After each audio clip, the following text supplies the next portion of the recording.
আল্লাহর নবী ঘোষণা করেন, যদি কোনো মানুষ সুদ খায়, সুদী লেনদেনের সাথে জড়িত হয়ে যায়, তো আল্লাহর নবী ঘোষণা করেছেন, যদি কোনো মানুষ, যদি কোনো গ্রামবাসী, যদি কোনো ফ্যামিলি, যদি কোনো সংসারের মানুষ, যদি কোনো সমাজের মানুষ সুদী লেনদেনের সাথে জড়িত হয়ে যায়, আল্লাহর নবী হাদিসের মধ্যে ঘোষণা করেন, ইদা যাহারার রিবা ওয়াস জিনা, কোন সমাজে যদি সুদী লেনদেন বেড়ে যায়, জেনা ব্যভিচার বেড়ে যায়, আল্লাহর নবী বলেন, কদ আহাল্লু বিআনফুসিহিম আযাবাল্লাহ।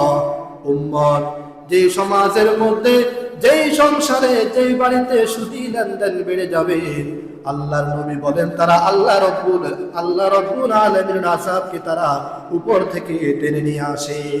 নাউযুবিল্লাহ। আল্লাহ পাকের আযাব কিভাবে আসে? আরেক হাদিসে আল্লাহর নবী বলেন, মা মিন কওমিন ইয়াযহারু ফীহিমুর রিবা, যদি কোনো সম্প্রদায়, কোনো সমাজে মানুষ সুদ গ্রহণ করে, সুদী লেনদেনের সাথে জড়িত হয়ে যায়, ইল্লা উখিযু বিসসানা, আল্লাহর নবী ঘোষণা করেন, উম্মত, যদি কোনো সংসারের মানুষ, সমাজের মানুষ সুদী লেনদেন করে, তাহলে আল্লাহ রব্বুল আলামিনের ভয়াবহ আযাব, দুর্ভিক্ষ ওই সমাজের মধ্যে, ওই সংসারের মধ্যে আল্লাহ পাক রব্বুল আলামিন ঢেলে দেন। নাউযুবিল্লাহ। ওই সমাজে দুর্ভিক্ষ দেখা দেয়। দুর্ভিক্ষ কিভাবে দেখা দেয়? কিতাবের মধ্যে আসছে, আগের মতো ফসল আর হবে না, আগের মতো আম গাছে আর আম ধরবে না, সমাজের মানুষগুলো আগের মতো আর চাকরি বাকরি উপার্জন করতে পারবে না, সমাজের মানুষগুলো বেকার হয়ে যাবে, সমাজের মানুষগুলো একে অপরকে আর সালাম দিবে না, একে অপরকে আর সম্মান করবে না, সমাজের মানুষগুলো একে অপরের সাথে অন্যায় অশ্লীল ভাষা ব্যবহার করবে, একে অপরের সাথে ঝগড়া করবে, একে অপরের সাথে বিবাদে লিপ্ত হবে। যদি কোনো সংসারের মানুষ সুদী লেনদেনের সাথে জড়িত হয়ে যায়, তো আল্লাহর নবীর হাদিস অনুযায়ী ওই সংসারের মধ্যে আল্লাহ রাব্বুল আলামিন গজব নাযিল করে। নাউযুবিল্লাহ। ওই সংসারে আর শান্তি থাকে না, সুদ থেকে ফিরে আসতে হবে। এরপর আল্লাহর নবী মানুষকে জানায় দেন, উম্মত, সুদ থেকে বিরত থাকো। কিতাবের মধ্যে লেখে, ফজরের নামাজের পর আল্লাহর নবী সব সাহাবায়ে কেরামের দিকে ফিরলেন। ইমাম সাহেব ফজরের পরে মুক্তাদির দিকে ফিরে না, এইভাবে আল্লাহর নবী ফিরলেন।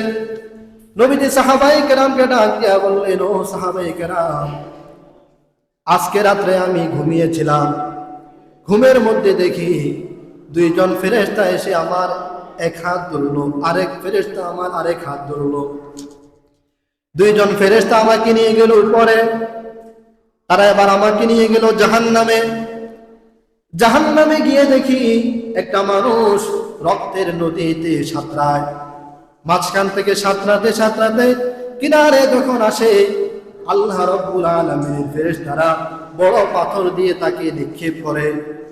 এই বড় পাথর যখন তাকে নিক্ষেপ করে, পাথরের আঘাতে তার মাথা চূর্ণ বিচূর্ণ হয়ে সে আবার মাঝখানে চলে যায়। আবার সাঁতরাতে সাঁতরাতে কিনারায় আসে, আবার ফেরেশতারা পাথর দিয়ে তাকে এইভাবে নিক্ষেপ করে, সে আবার মাঝখানে চলে যায়। এইভাবে চলতেই থাকে। বিশ্বনবী বললেন, হে ফেরেশতারা, এরা কারা? এদের কেন এই শাস্তি হচ্ছে?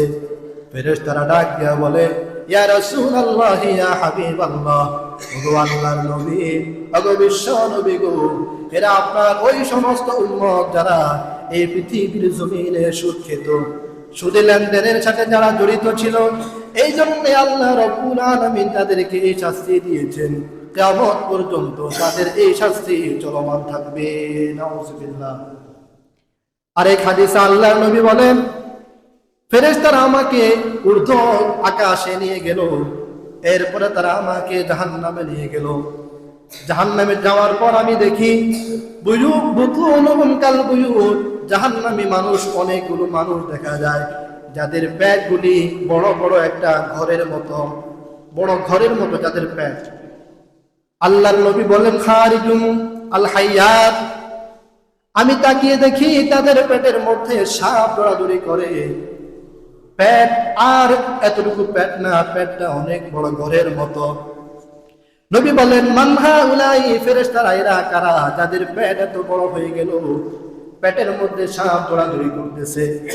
ফেরেশতারা ডাক দিয়া বলে, হাউলাই আকালাতুর রিবা ইয়া রাসূলুল্লাহ, ওগো আল্লাহর নবী, ওগো বিশ্ব নবী, এরা আপনার ওই সমস্ত উম্মত যারা এই দুনিয়ার জমিনে সুদ খেত, সুদী লেনদেনের সাথে যারা জড়িত ছিল, তাদেরকে আল্লাহ রাব্বুল আলামিন শাস্তি দিয়েছে। নাউজুবিল্লাহ। এই জন্য সুদের ভয়াবহতা বড় মারাত্মক। 2 পৃষ্ঠা লিখেছি আমি, 2 পৃষ্ঠা, অনেক বড় মারাত্মক। 1 পৃষ্ঠা এখনো শেষ করতে পারি নাই, এত ভয়াবহ সুদ।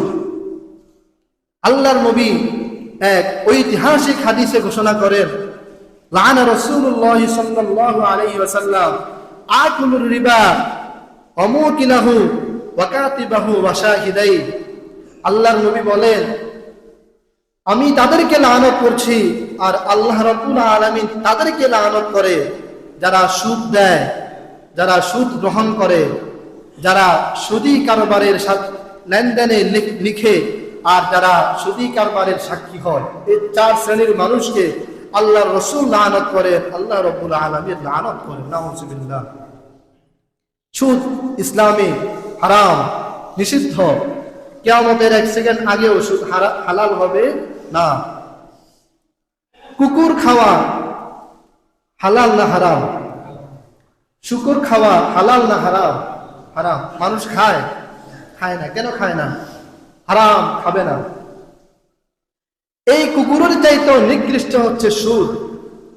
মানুষ হালাল জিনিস খায় কিন্তু কুকুর খায় না, কারণ এটা হারাম। তো বিপরীতে মানুষ হালাল উপার্জন করে আবার হারাম উপার্জন করে, সুদ খায়। সুদ খাওয়া কুকুর খাওয়ার চাইতে নিকৃষ্ট, শুকর খাওয়ার চাইতে নিকৃষ্ট।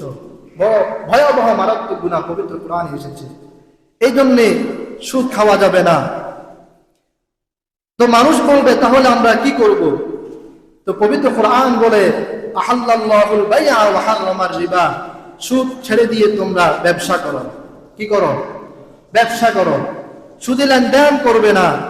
ব্যবসা করার জন্য আল্লাহ রাব্বুল আলামিন পবিত্র কোরআনে মানুষকে উদ্বুদ্ধ করেছেন। হাদিস আল্লাহর নবী বলেন, এক সাহাবী প্রশ্ন করেছেন, ইয়া রাসূলুল্লাহ, কোন উপার্জন পৃথিবীর জমিনে সবচেয়ে উত্তম? আল্লাহর নবী বলেন, ইদা কাসাবার রাজুলু বিয়াদিহি, মানুষ নিজ হাতে যেটা কামাই করে, উপার্জন করে, সেটা আল্লাহ পাকের কাছে সবচেয়ে বেশি উত্তম। সুবহানাল্লাহ। সুদ কি নিজ হাতে কামাই করে? আরেকজনের রক্ত চষে সুদ। সাহাবায়ে কেরাম, এক গরীব সাহাবী আল্লাহ রসুলের সামনে দিয়ে এইভাবে হাঁটতেছেন। নবীজি সাহাবীকে দেখে বললেন, সাহাবী, তোমার পারিবারিক আর্থিক অবস্থা অনেক খারাপ, যাও মদিনার অমুক সাহাবীর সাথে আমি তোমাকে দিয়ে দিলাম, তুমি তার সাথে থাকো, সে তোমাকে খাবার দাবার দিবে।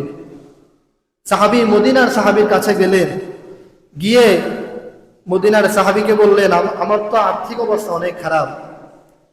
মদিনার সাহাবী তখন ওই মক্কার সাহাবীকে বললেন, অসুবিধা নেই, আমার অনেক সম্পদ, অনেক জায়গা জমি, যাও আমার সব সম্পদ আমি 2 ভাগ করে দিলাম, 1 ভাগ তুমি নিয়ে নাও আর 1 ভাগ আমি গ্রহণ করব।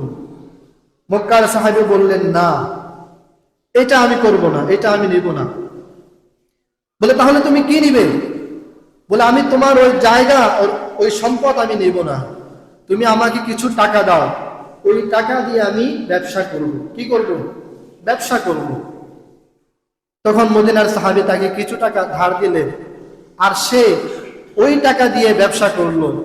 1 মাসের মাথায় জাঁকজমক জামা পরে আল্লাহর হাবিবের সামনে দিয়ে যায়। নবীজি বললেন, কি ব্যাপার? 1 মাস আগে তোমার যে অবস্থা ছিল, গরিব ছিলে, এখন তোমার এত পরিবর্তন কেন? সাহাবী বললেন, ইয়া রাসূলুল্লাহ, আমি ব্যবসা করেছি। কি করেছি? ব্যবসা করেছি। আল্লাহ রাব্বুল আলামিন আমার ব্যবসায় অনেক বরকত দান করেছেন। সুবহানাল্লাহ। তখন আল্লাহর নবী বললেন, আত-তাজিরুস সাদুকুল আমিন মা'আন নাবিয়্যিনা ওয়াস সিদ্দীকিনা ওয়াশ শুহাদা, সৎ আমানতদার ব্যবসায়ী, তাদের হাসর হবে নবীদের সাথে, সিদ্দিকিনদের সাথে, আর শহীদদের সাথে। সুবহানাল্লাহ। এই জন্যে সুদের জন্য আল্লাহ পাক কেন ভালোভাবে পাকড়াও করবেন? এই জন্য করবেন যে আল্লাহ পাক মানুষকে বলেছেন সুদ ছেড়ে দিয়ে ব্যবসা করো। বিপরীত অপশন, বিকল্প আল্লাহ পাক বলে দিয়েছেন। এরপরও যদি মানুষ সুদী লেনদেন না ছাড়ে, কিয়ামতের ময়দানে তাকে আল্লাহ রাব্বুল আলামিন কঠিন ভাবে পাকড়াও করবেন।